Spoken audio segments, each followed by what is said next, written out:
네, 안녕하십니까. 성경은 내 이야기다의 김홍덕입니다. 오늘 이제 회색 성경 19번째 시간이고, 같은 주제로 다음 시간까지 이어갈 겁니다. 주제는 육신입니다. 들어가기 전에 제가 오는 토요일에 있는 모임에 대해서 다시 한번 말씀드립니다. 서울에 있는 서울역 서울역 앞에 있는 카페에서 카페 포클 포인트라는 곳에서 이렇게 마음이 되시는 분들을 한번 배웠으면 좋겠습니다. 한 10여 년까지는 아니고 한 7, 8년 전에 제가 이제 한번 서울 삼성역에 있는 이렇게 회의실 같은 거 빌려주는 무슨 공간인가? 거기서 한번 이렇게 공개 모임을 한 적이 있어요. 그때 많은 분들이 오시고 그랬었는데, 제가 좀 오셨던 분들을 끝까지 잘 섬기지 못한 탓도 있는 것 같습니다. 그리고 이 복음이 제가 생각할 때 상당한 용기가 필요한 어떤 그런 진입에는 상당한 용기가 좀 필요하시지 않을까, 모르는 바는 아닙니다. 네. 다만 이제 저는 이 복음을 아는 것에 있어서 생활을, 예를 들면 교회를 바꿔라 그런 얘기는 안 하니까 이제 그런 부분도 고려하시면 좋겠습니다. 주제로 들어가겠습니다. 이제 주제는 육신인데, 이 육신을 보는 관점이라고 하는 게 좋겠습니다. 육신에 대한 이 관점은 단순히 내 육신을 어떻게 볼 것이냐라는 그런 문제에 국한되지 않고, 내가 육신을 어떻게 보느냐는 하나님과 사람이 하나 된다라는 것을 이제 어떻게 이해할 것이냐 에도 영향을 미치고, 그 다음에 영성훈련, 그리고 사탄과 마귀도 약간 영향이 있습니다. 이런 주제로 지금 회색 성경이 진행되고, 다음에 계속 이 순서대로 갈 겁니다. 그리고 이제 이단이라는 것도 근본적으로 보면 초대교회 때 이단은 대표적으로 영지주의가 있는데, 영지주의는 육신을 보는 관점에서 비롯된 그릇된 신앙이다, 이렇게 본다면 우리가 이 육신을 어떻게 볼 것이냐는 아주 중요한 문제다, 이렇게 볼 수 있습니다. 아마도 이 영상을 보시는 분들도 그럴 것 같고, 기독교 안에서 육신에 대한 관점을 그렇게 중요하게 생각하지는 않는 것 같습니다. 중요하다면 좀 자주 다루겠죠. 그런데 앞서 말씀드린 것처럼 육신을 보는 관점은 하나님과 하나됨과, 그 다음에 이단이 무엇인지, 이런 부분들, 그리고 더 나아가서는 우리가 성경대로 사는 삶을 이야기할 때 이 육신의 의미, 이런 것들을 또 생각할 수 있게 합니다. 사람이 가지고 있는 육신에 관한 어떤 기본적인 관념은 연약하고 부족하다, 그리고 좀 악하다, 부정하다, 이런 개념입니다. 그러다 보니까 사람이 태어날 때 선하게 태어났냐, 악하게 태어났냐, 이런 것들도 생각하게 되는 것 같은데, 반대로 하나님께서는 사람을 창조하시고 우리가 창세기에서 본 대로 보시기에 심히 좋았다, 이렇게 하셨고, 우리가 이렇게 생각을 해보면 하나님이 전지전능하신 분이잖아요. 그리고 실수도 하지 않는 하나님이라고 우리가 찬양하지 않습니까? 그렇다면 하나님께서 사람을 만드셨는데 이게 부족하고 연약하다, 기준 미달이다 라고 이것을 좀 정의를 내리는 게, 하나님을 전능하시고 실수도 안 하시는 하나님으로 믿는 사람이 할 수 있는 일이냐, 이렇게 생각해 보면 이게 얼마나 모순된 것인가를 알 수 있습니다. 하나님은 전지전능하고 온전하신데 그의 피조물은 부정하고 연약하다. 이런 그 논리적 전개가 가능할 수 있나요? 저는 좀 그게 그럴 수는 없다고 봅니다. 근데 생각해 보면 이런 그 아주 상식적인 얘기인데, 신앙이라는 것이 이런 것들도 좀 생각지 않고 그냥 믿는다는 건 정말로 막무가내식 신앙이 아닌가, 이렇게 생각을 합니다. 어쨌든 간에 이처럼 사람과 하나님은 사람이 거하고 있는 이 육신에 대해서 관점이 이제 완전히 다릅니다. 반대죠. 하나는 동쪽을 향하고 있다면 하나는 서쪽을 향하고 있다고 할 정도로 이게 전혀 안 맞습니다.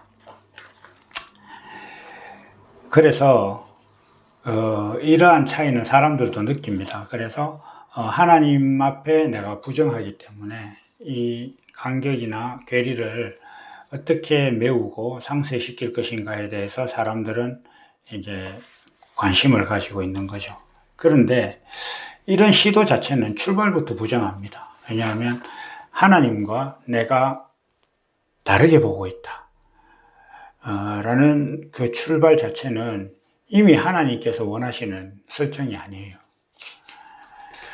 그리고 하나님과 내가 어떤 것을, 무엇을, 육신이라든지 이런 걸 보는 그 가치관이나 관점이 다르다, 괴리가 있다, 이렇게 한다면은 이미 나는 온전하지 않은 거예요. 하나님과 내가 다르니까. 그런데 놀라운 것은 하나님과 내가 육신을 보는 관점이 달라서 나는 예수님과 다르다. 예수님께서는 우리와 같은 육신으로 오셨다고 성경이 말하고 있는데, 성경은 그렇게 말하고 있는데 우리는 예수님과 나는 다르다고 생각을 해요, 사람들은. 그래서 내가 예수님처럼 되려고 노력해야 된다, 이렇게 말하잖아요. 그렇다는 것은 제가 이게 그냥 말장난하는 게 아니라 노력한다는 것은 이미 내가 그 부족하다는 걸 인정하고 시작하는 거예요. 그러니까 예수님과 내가 다르기 때문에 나는 성경대로 살려고 노력한다, 이렇게 얘기하면 나는 이미 성경대로 살고 있는 사람이 아니다라는 뜻이잖아요. 성경대로 살고 있는 사람이 성경대로 살려고 노력할 리가 있습니까? 제가 늘 비유하듯이 자기가 의도하고 만족하고 목표로 했던 대학에 들어간 사람이 수능을 치려고 노력하나요? 그런 일은 없지 않습니까? 그러니까 내가 성경대로 살려고 하면, 살고 있다면 내가 성경대로 살려고 노력할 이유가 없죠. 근데 여기서 더 중요한 게 하나 있는데, 그게 뭐냐면 성경대로 살고 있지 않다면 구원이 없는 거잖아요. 냉정하게 내가 성경대로 못 살고 있는데 나는 구원을 받았다고 이야기하고 있어요, 사람들이. 이건 또 무슨 모순된 생각일까요? 이게 참 말이 안 되는데, 이게 우리가 이때까지 믿어온 신앙의 어떤 본질, 정체, 교리가 이렇다니까요. 그러니까 이제 이런 문제를 해결을 하지 않으면 뭐라 그럴까? 낭패를 당하는 거예요. 정말 나중에 삶을 다하고 하나님 앞에 섰는데 하나님께서 너의 삶은 그게 너는 뭐 열심히 살았는지 모르겠지만 내가 원했던 게 아니다. 뭐 이렇게 심판을 받을 가능성이 매우 높죠. 따지고 보면 간단한 논리 아닙니까? 나는 성경대로 살려고 노력하는 사람이다. 이걸 번역하면 나는 아직 성경대로 온전하게 살지 못한다. 그런데 구원은 성경대로 사는 사람이 되는 것이다. 그럼 난 구원 못 받은 것인데 나는 교리에 입각해서 구원받았다고 생각하고 그걸 기준으로 신앙생활을 하고 있잖아요. 그건 뭐 굉장히 잘못된 거죠. 이게 제가 이제 중학교, 고등학교 다닐 때 학생들끼리 유행하는 말들 있잖아요. 그 착각은 자유다. 뭐 이런 말도 하고 그건 네 생각이고 뭐 이런 얘기들 많이 했는데 그야말로 이건 지금 기독교인들의 착각이고 기독교인들 자기들만의 생각이다. 이렇게 볼 수 있습니다. 사람은 그러면 왜 육신을 부정하게 보느냐 이렇게 할 때 사람이 생각하는 온전함이 있을 거 아니에요. 그 온전함이라는 것은 좀 강하고 위대하고 흠이 없고 그러니까 부족함이 없는 그런 이제 상태가 되는 걸 기대하고 있는 것 같습니다. 그래서 항상 이 사람이 이제 높아지려고 하잖아요. 이제 바벨탑을 쌓고 그다음 높은 자리에 오르려고 하고 예수님의 제자들도 예수님께서 왕이 되시면 좌우에 내가 우리 아들을 좀 앉혀주면 좋겠다. 뭐 이렇게 할 정도로 했을 정도로 높아지는 걸 좋아하죠, 사람들은. 그래서 하나님께 합당한 존재가 되려면 강하고 위대하고 높아져야 된다라고 사람들은 생각을 합니다. 이게 이제 가장 대표적인 표현이 이런 거잖아요. 하나님, 내가 세상에서 성공해서 높은 자리에 이르러서 거기에 이르면 내가 많은 사람들에게 하나님께서 나를 이렇게 성공하게 이끄셨다라고 전할 것이다. 그러면 하나님께 영광이 될 것이다. 이렇게 얘기를 하잖아요. 그게 사람의 진짜 그 본심이에요. 그래서 우리 아들이 사법시험에 합격하면 사람들이 하나님 믿으니까 저렇게 좋은 일이 일어나는구나 라고 생각할 것이니 우리 아들을 사법시험에 합격시켜 주십시오. 뭐 이런 그 궤도의 이제 기도나 신앙을 갖고 있잖아요. 그러니까 이런 사람들의 이런 생각들을 볼 때 전반적으로 사람이 가지고 있는 것은 높아지고 위대해지고 강해졌을 때 더 하나님께 가까이 가고 영화롭게 된다고 생각을 하는 거예요. 그러면 그렇게 되기에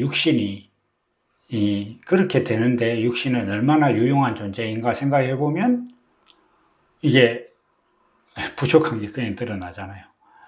뭐 강하게 되려고 하니 맨날 뭐 일단 인간의 신체는 자연 세계에서도 약한 존재에 속하고 뭔가 좀 해보려고 하면 게을러지고 나태해지고 뭐 이렇기도 하고 그런 자기 자신을 아니까 기준은 높아져야 하나님 앞에 영화로운 것인데 자기 자신은 그 기준에 도달하기 위해서는 너무 미약하니까 사람을 부정하게 보는 거예요.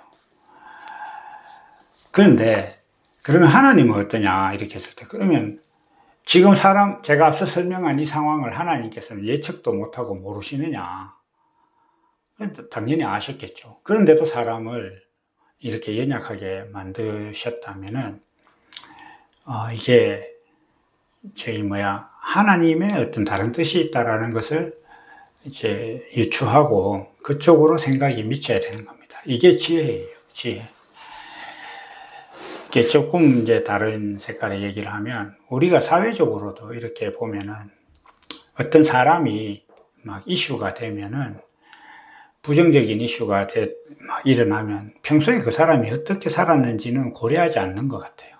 그래서 그걸 알만한 사람이 그랬겠느냐라는 그런 생각들도 한 번씩 해봄직한데, 좀 뭐, 그렇지 않는, 그걸 뭐, 사람들의 어떤 집단적인 사고 같아요. 뭐 좀 딴 얘기였고, 어쨌든 간에 하나님께서도, 지금 사람의 육신을 이렇게 만드신 하나님이 사람이 강해질 수 없다는 걸 모르지 않았는데도 이렇게 해놓으셨다는 것은, 하나님은 지금 우리가 사람이 가진 기준으로 약하다고 생각하는 이 육신의 상태를 의도하신 거예요. 하나님은 의도하시고, 이러한 의도로 성취하고자 하는 목적이 있으신 거예요. 그러니까 사람이 연약한, 그리고 자기 생각대로 자기 생각을 성취하기에 부족한 그런 존재로 하나님이 만드신 겁니다. 이걸 우리가 충분히 생각할 수 있어야 됩니다. 그래서 이러한 부분들을 우리가 생각을 해보면, 사람들은 위대하고 강해지면 하나님을 만날 거라고 생각하고 하나님을 영화롭게 생각하잖아요. 그런 영화롭게 할 것이라고 생각하는데, 하나님 생각은 그렇지 않습니다. 저는 이러한 하나님의 계획을 잘 표현하는 사건이 엘리야가 하나님을 만나는 사건이라고 봅니다.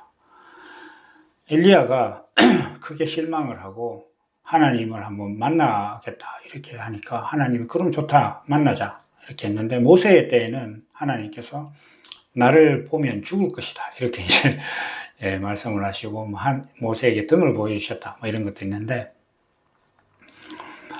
엘리야 때에 하나님께서 바위를 쪼개는 바람과 돌 같은 걸 불태우는 화염으로 하나님이 나타나셨어요. 그런데 하나님 분명히 나타나셨단 말이에요. 엘리야 앞에 나타나셨는데 엘리야가 못 만나는 거예요. 생각을 해보십시오. 우리 이 생물학적인 인간의 육신이 바위를 쪼개는 바람을 맞았다고 생각해 보세요. 그러면 산산조각 나는 거죠. 다윗의 때에 하나님의 법궤를 가지고 막 이렇게 가고 있는데, 그게 수레가 기울어지면서 법궤가 이렇게 떨어질 뻔했잖아요. 그때 우사라는 사람이 그걸 이거 하나님 법궤 떨어진다고 만졌는데, 그 사람이 즉시 죽었어요. 근데 그 성경이 어떻게 표현되냐, 충돌했다 이렇게, 하나님과 충돌했다.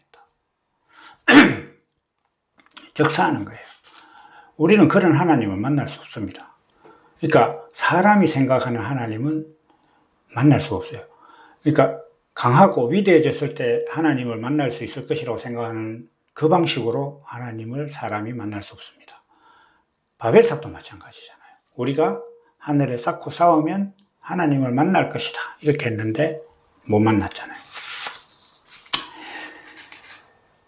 그런데 하나님께서 엘리야에게 미세한 음성으로, 사람이 듣기에도 작은 그런 소리로 나타나셨을 때 엘리야가 하나님을 만났다고 했습니다. 이건 무슨 뜻이냐면, 사람이 가지고 있는 이 육신의 역량 안에서 하나님을 만날 수 있다는 건데, 그건 뭐냐면 이 육신이 연약하게 창조된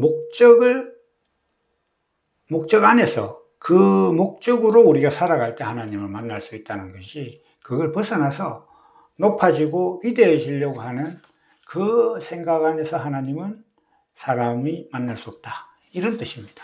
그래서 이거 아주 중요한 사건이죠. 그래서 생각해 보면, 사람이 하나님께 올라가서 하나님을 만날 수 있다고 생각하지만은, 성경은 하나님이 이 땅에 내려오셔서 사람을 만난 거예요. 그러니까 이거는 너무 분명한 사건이잖아요.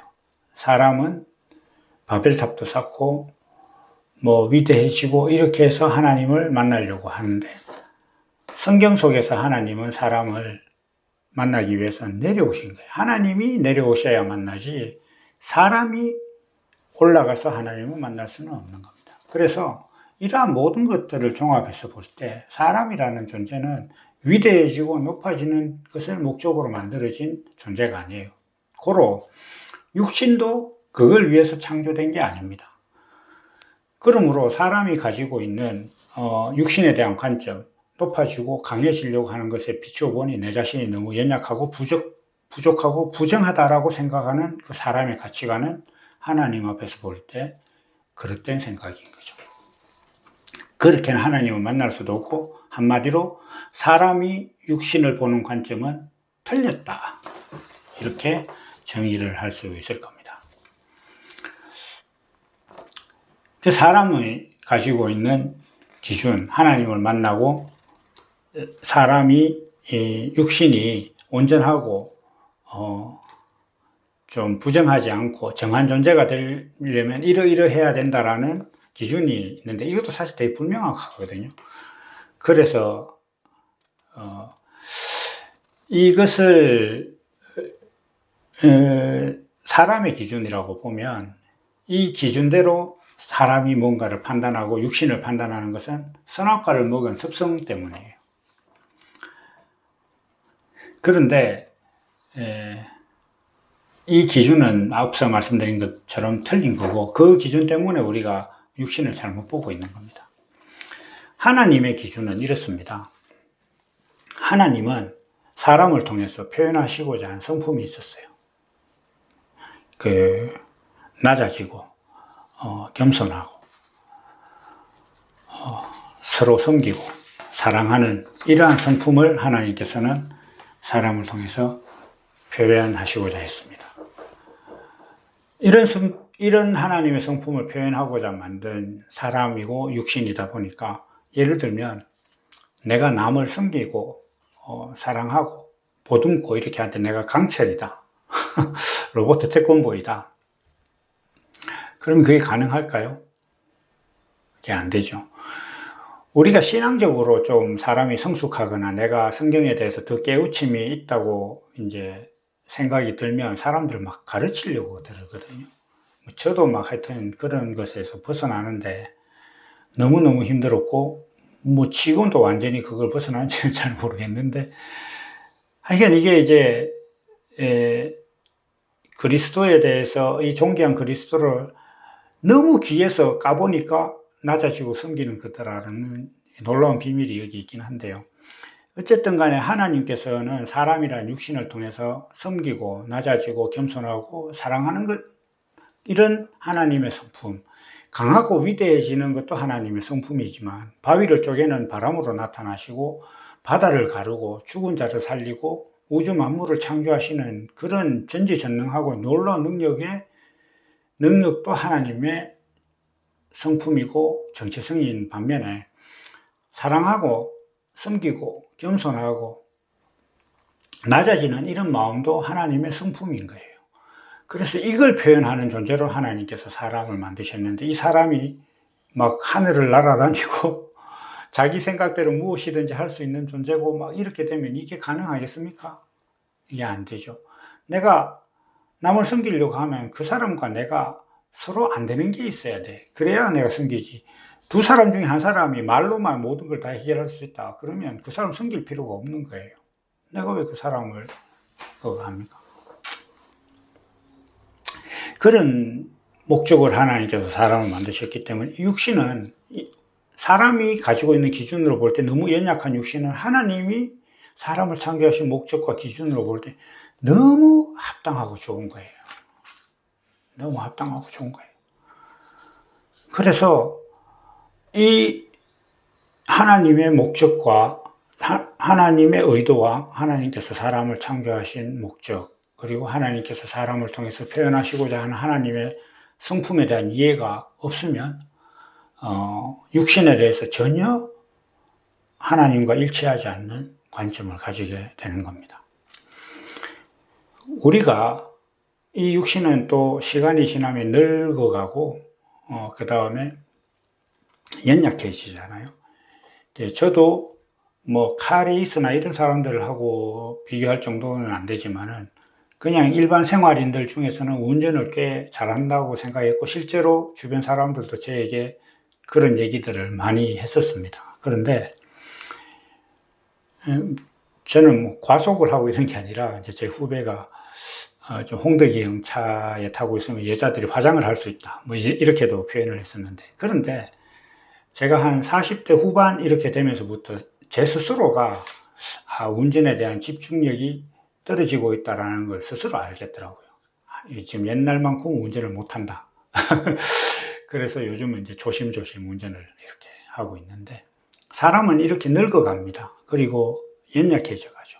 저는 이것이 소비되고 있는 거라고 표현을 합니다. 그러면 하나님께서 나를 창조하실 때 목적이 있으시니까 내가 그 목적을 위해서 내가 수고하는 만큼 육신이 소비되고 소모되는 거겠죠. 아무래도 안 따른다. 그러면 뭔가 하나님의 낮아지고 겸손하는 것에 가치가 없는 거죠. 아무래도 안 따르는데 그게 무슨 가치가 있겠습니까? 자, 예를 들면은 내가 하루하루 늙어가는 그 육신을 가지고 다른 사람을 섬기는 것과 천년 만년 동안 그렇게 해도 내가 손해보는 거나 줄어드는 게 없는 사람이 하는 것이 어느 게 더 가치가 있을까요? 하나님이 보실 때는 이 인간에게 육신을 주시고 그 연약해지고 세잔해져가는 그 육신을 가지고 하나님을 위해서 하나님께서 표현하시고자 하는 그 성품을 표현하는 그런 삶을 살면 하나님이 보실 때 너무 기쁘고, 이게 어느 날 이제 목적을 다하면 그래 이제 너 쉬어라 이렇게 하시는 그런 구조가 아닐까요? 그렇기 때문에 우리는 이 육신은 너무 온전한 거예요. 이 육신을 부정하게 보면 내가 하나님과 하나 될 수도 없습니다. 왜냐하면 하나님께서 나와 하나가 된다는 것은 하나님께서 나를 창조하신 목적과 그 목적을 수행할 수 있는 형식인 내 육신이 하나가 되는 거예요. 콜라와 콜라병이 하나가 되는 거고, 어떤 그 내용과 형식이 하나가 되는 거예요. 그렇게 하나가 되는 건데, 사람은 강하고 위대해지는 것을 하나님과 하나가 되는 걸로 생각하거든요. 하나님이 강하고 위대해지니까 나도 강하고 위대해져야 하나님과 같은 개체가 된다, 뭐 이렇게 생각하는 것 같아요. 그런데 생각해 보니까 게임이 안 되거든. 내가 어떻게 하나님과 그런 같은 종목에서 그걸 하나가 될 수 있을까? 그러니까 이제 나는 연약하다, 난 노력할 뿐이다, 이렇게 꼬리를 팍 내리는 건데, 그게 사실 구원이 없는 이야기입니다.